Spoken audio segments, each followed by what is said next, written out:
everyone, and welcome to another Top 11 list. 2 weeks in a row. Well, it's 2 weeks in a row where I've had some nostalgic reminiscing to do about my childhood. You see, at my work-study job on campus, we often have Phineas and Ferb episodes playing in the background. It's a childhood favorite for not just me, but the other Gen Zers that are in the room. There's a nostalgia there for all of us, particularly when one of those great songs comes up. So what am I gonna do? Naturally, I'm gonna count down my top 11 favorite Phineas and Ferb songs. But since there's so many bangers in the catalog, let's start with 5 honorable mentions. First, you have the song you're hearing playing, Today's Gonna Be a Great Day. Well, basically, this is the extended version of the theme song, and who doesn't love the frickin' theme song? It's sung by Bowling for Soup, whose lead singer's tone bears more than a passing resemblance to Phineas's cheerful voice. Then there's SIMP. This earns an honorable mention spot not just because of the modern meaning of simp, but also because it's really funny and even kinda catchy. It's of course full of Candace's panicked screaming, which is a common theme in the show.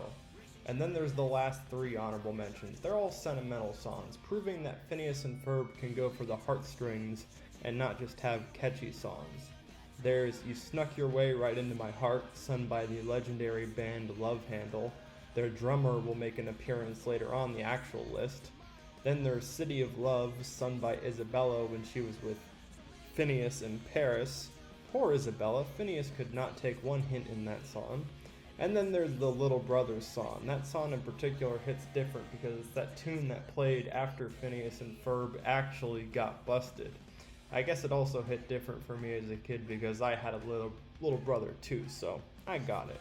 Anyway, on with the actual list. At number 11, we have Watchin' and Waitin'. This one reminds me a lot of a 60s classic rock song. I mean, when they really jam out to it, they have Buford playing the drums and Ferb on guitar, and I guess that only makes sense.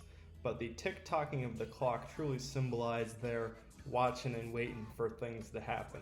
It reminded me a lot of the song Time Has Come Today by the Chambers Brothers. At number 10, we have Backyard Beach. Now, it truly mystifies me here how Ferb is a man of many talents. First of all, he's the engineer behind pretty much all of the crazy plans that he and his brother execute. Secondly, despite speaking with a British accent, he can also put on a calypso-styled voice for this very catchy Backyard Beach song. It's a short but sweet song, but Ferb and his menacing glare get the point across quite well. At number 9, we have Big Hunkin' Hole in My Heart. This is another one of those sentimental songs that indeed really leaves a hole in my heart after listening to it. It gave me the weird and slightly untrue impression that a bully needs his nerd and a nerd needs his bully. Maybe it's a symbol of more healthy relationships in any case, because to me, it truly meant that Buford and Baljeet needed each other. After all, who would tease me for being a nerd? At number 8, we have My Goody Two-Shoes Brother. Ah yes, we had to get to a Doofenshmirtz song. Now Doof's singing voice may be grating because, well, it's Doofenshmirtz, but there's an odd charm to it. He has many tragic backstories growing up in Gimmelstump, such as both of his parents not showing up for his birth. But on top of that, his parents played favorites with his goody two-shoes brother, Roger. Doof's solution is of course to cover him with pigeon poop when he's trying to give a big speech as mayor. At number 7, we have EVILBOYS. This is a song that's technically performed by Candace, but truly it's by the allergic-reacted paper bag over the head version of Candace. And so her voice takes on this out-of-body experience, where instead of her teenage girl voice, it becomes the soulful, raspy voice of a middle-aged R&B singer. The result is this rockin' and catchy blues song about how evil Phineas and Ferb are. At number 6, we have Ain't Got Rhythm. That Love Handle drummer that I mentioned earlier, well, now he's stuck working in a library, and feels that he ain't got rhythm anymore. His glory days from the 80s are over. That is, until Phineas convinces him, as the song builds on, that he does indeed have rhythm. This is just one of those iconic songs from the series that just had to make the list. I mean, stamping books is in a way very, very rhythmic, now isn't it? At number 5, we have My Nemesis. In a way, this tune's theme is very similar to the Big Hunkin' Hole song. It's like What would Perry be without Doof, and vice versa? Only this time the song is a lot more cheerful. It goes for that 60s soft rock vibe, with the long-haired hippie singers definitely being, I think, a little reminiscent of the Monkees. I love how happily they sing the line, "There's someone in my life who doesn't want me to exist." Oh, and the song is very catchy to the point where Doof himself is singing it by the end. At number 4 we have The Way of the Platypus, another Perry the Platypus song, this time about him training young warriors. And this time the song goes for more of an 80s rock vibe, a song that you may hear in one of those movies that my dad is obsessed with.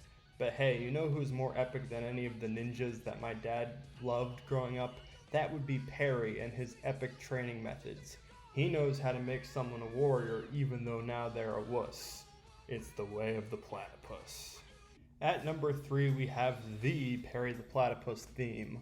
Alright, I promise this is the last Perry song, but trust me, this is the best of them all. It's the iconic doobie doobie doo-bah sound, but extended.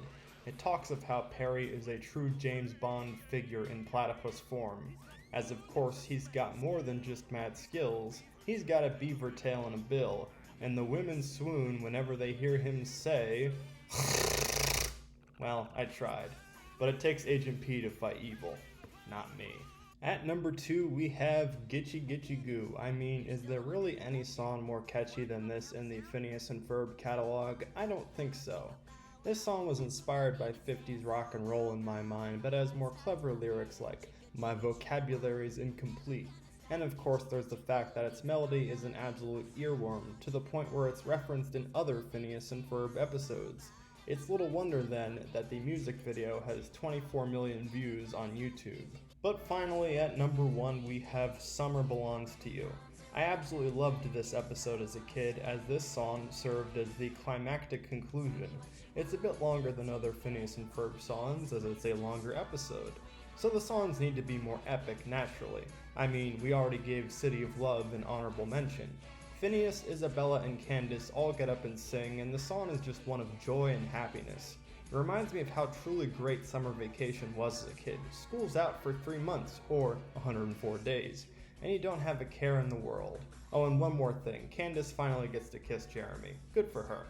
Well, that was a video on my top 11 Phineas and Ferb songs from that good old childhood series, which is evidently making a comeback next year. I look forward to checking out some of its new episodes. But in any case, I'm getting Super Mario Bros. Wonder at GameStop probably later today, and I'm sure that's what you really want to hear me talk about. In the next few weeks we will, I promise. But until then, let me know what some of your favorite Phineas and Ferb songs or episodes are in the comments. Until then, bye bye.